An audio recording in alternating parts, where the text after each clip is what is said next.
নমস্কার বন্ধুরা, আমি Joya. Village kitchen of Joya চ্যানেলে তোমাদের সকলকে ওয়েলকাম জানাই। বন্ধুরা, তোমরা সবাই কেমন আছো? আশা করি ভালো আছো। আমিও ভালো আছি। বন্ধুরা, চলে এসেছি আজকে একটা নতুন রেসিপি নিয়ে তোমাদের সাথে।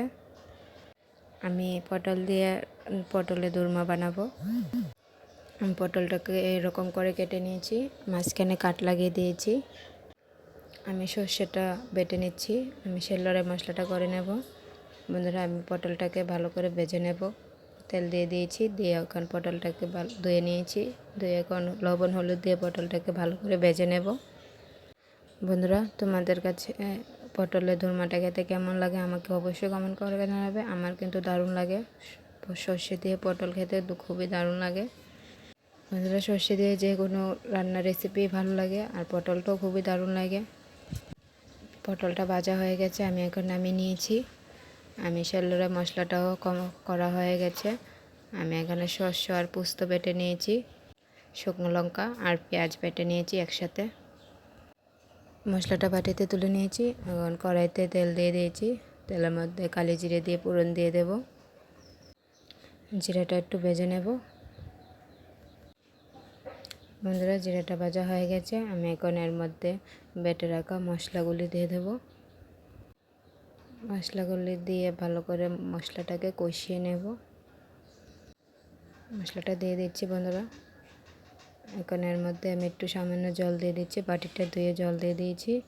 এখন এর মধ্যে হলুদের গুঁড়া দিয়ে দেব। হলুদের গুঁড়া দিয়ে মশলাটাকে ভালো করে কষিয়ে নেব। আমি স্বাদ মতো লবণ দিয়ে দেব।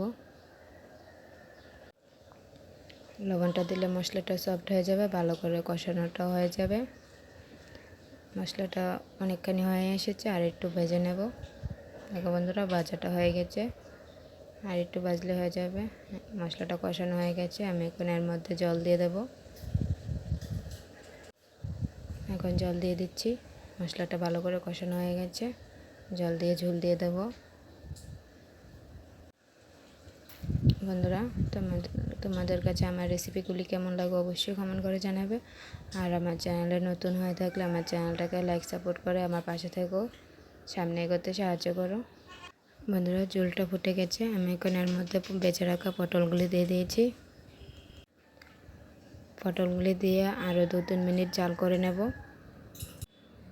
পটলগুলিকে ভালো করে নাড়াচাড়া করে দিচ্ছি, যাতে পটলের গায়ে সর্ষের ফ্লেভারটা ভালোভাবে লাগে। আরও 2-3 মিনিট জাল করে নিচ্ছি। বন্ধুরা, আমার রান্নাটা কমপ্লিট হয়ে গেছে। আমি এখন বাটিতে নামিয়ে নেব। দেখো বন্ধুরা, কতটা লোভনীয় লাগছে, আর গরম ভাতের সাথে কিন্তু জমে যায় সর্ষে পটল। তোমাদের মূল্যবান সময় দিয়ে আমার ভিডিওটি দেখার জন্য তোমাদেরকে অসংখ্য ধন্যবাদ। আমার সাথে পাশে থাকার অনুরোধ রইল।